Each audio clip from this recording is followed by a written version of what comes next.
How hard did you hit your head? I don't know.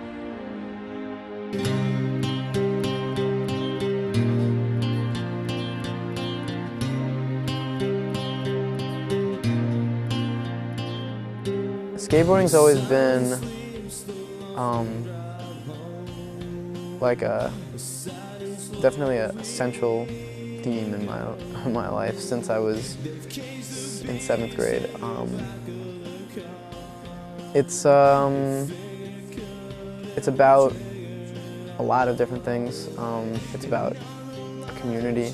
It's about like freedom and expression. It's about style. There's no boundaries. You can always kind of like skate. Photography it goes along with a lot of the same things that skateboarding does. It's about exploration for me, and like it's like I mean, it has all the things inherent in anything creative.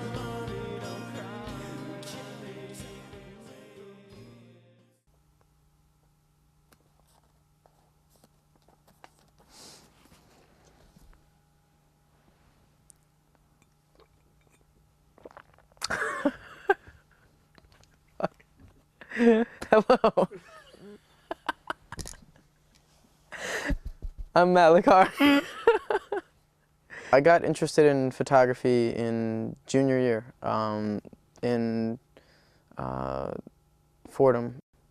No, in junior year I dropped out of physics with Father Corcoran, and it just wasn't like my thing. So I started taking art with Miss Honigman.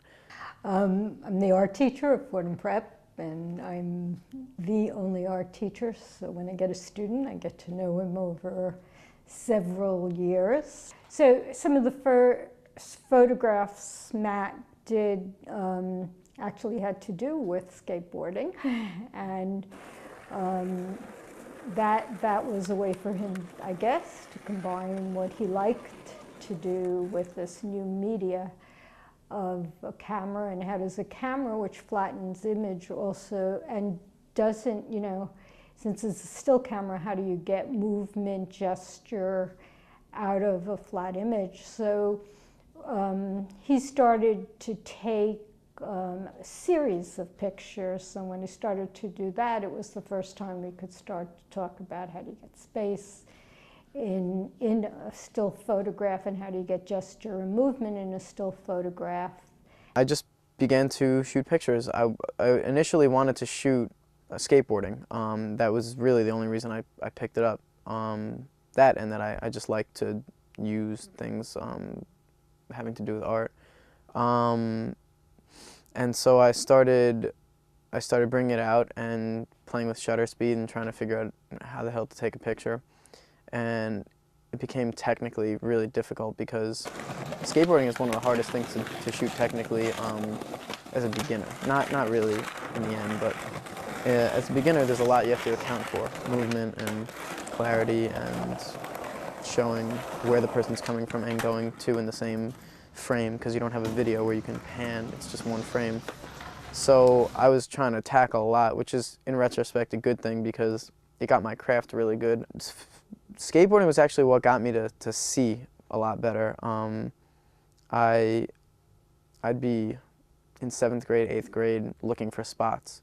And it's funny because as you advance, the spots you look for evolve, they change. When you're younger, you're looking at curbs and things that you can skateboard properly. And like when you're older and you're a little bit more able and you get better, you're looking for different things. Larger stair sets, steep banks or inclines or ledges or things to grind, things to jump over, insane things. And you're scouring the landscape. I mean, any skateboarder can tell you that when they're in the car as a passenger, they're not looking at anything but looking for skate spots.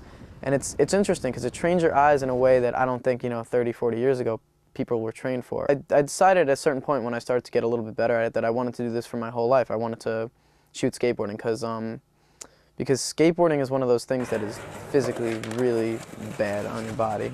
It's really hard on your body. And I knew that I might not be able to become a professional skateboarder. It was a good chance that I wasn't going to be sponsored or anything.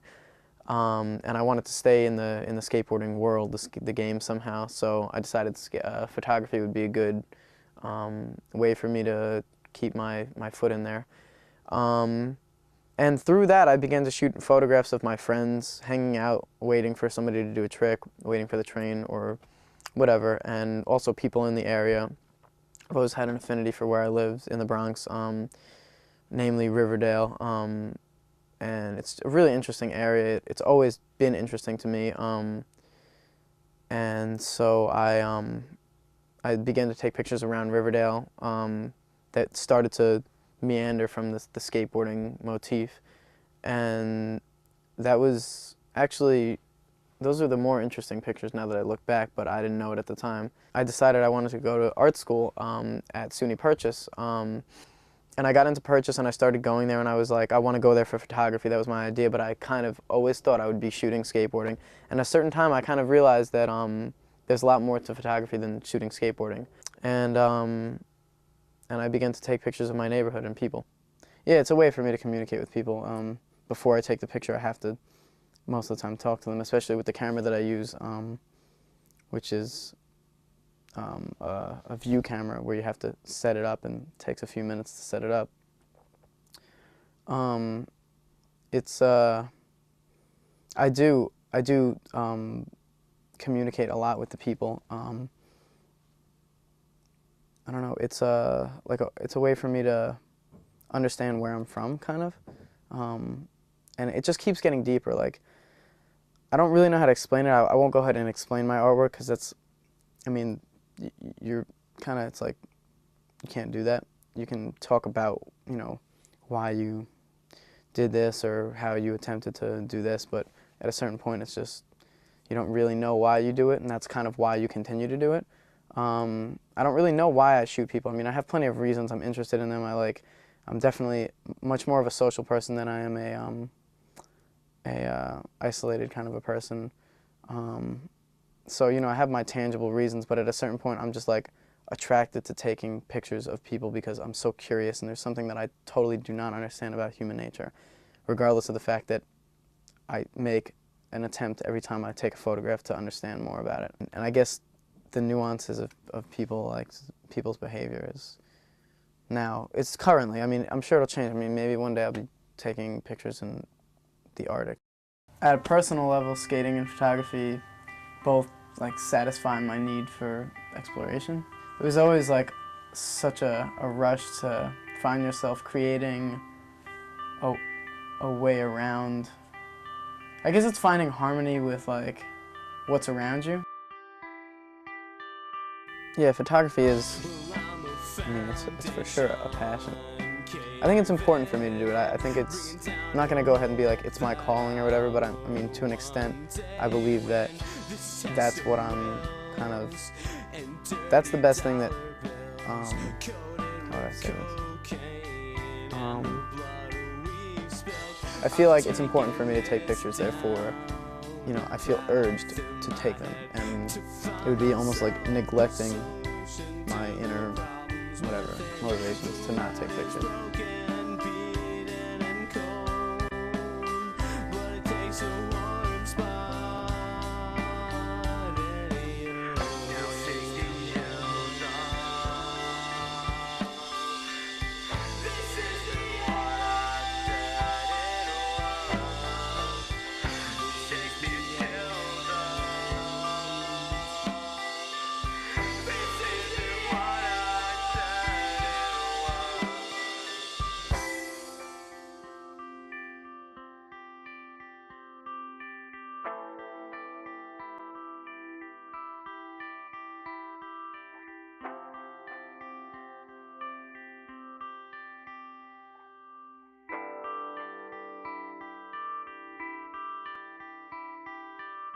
The words I'm